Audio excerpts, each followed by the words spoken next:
Hello, my name is Jennifer Wood. I am a first year student in the Master of Fine Arts program at Emily Carr University of Art and Design. My interdisciplinary practice combines drawing, sculpture, collage, and installation to examine how interventions with domestic objects and materials can transform their meaning to discuss topics on gender identity. I am interested in the emotional and physical toxins women and gender diverse people endure at higher rates than men.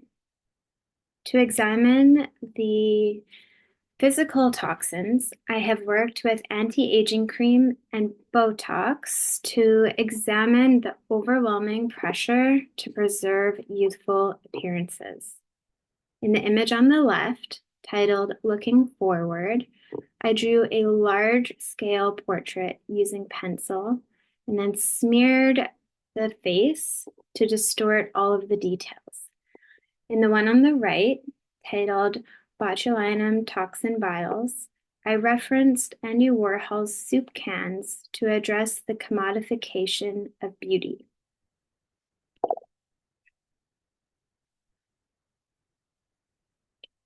I have now shifted to the emotional toxins women and gender diverse people experience. Currently, I am focused on intimate partner violence, or IPV, and the lasting psychological impacts it has on millions of people. As a survivor, I am using my personal experience and art practice to address IPV by asking, how do the four phases in the abuse cycle, honeymoon, tension, explosion, and reconciliation, create psychological traps for victims in IPV? And how can public storytelling through art help survivors break free from the cycle of abuse?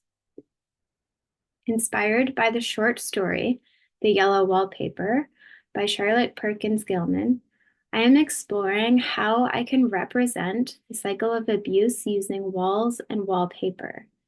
I am using the home's walls as a metaphor for the systemic barriers trapping victims, with wallpaper symbolizing the cycle of abuse that reinforce these obstacles. I hand printed 4 panels of wallpaper and am experimenting with collage techniques like cutting and pasting to represent the abuse cycle. The first panel on the left is left pristine, representing the honeymoon phase. For the tension phase, the next one over, I made cuts around the flowers, ensuring they weren't fully cut out yet. The explosion phase is where the flowers fall off and expose the bare walls behind.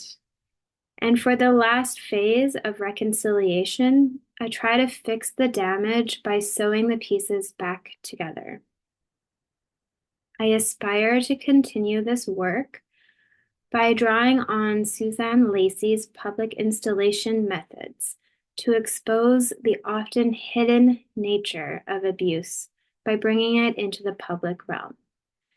I will build an immersive installation that simulates a long, narrow, enclosed home hallway donned with hand-printed wallpaper. I will design 4 motifs that represent each phase in the cycle of abuse. These will be hand-printed onto wallpaper and pasted on the installation walls.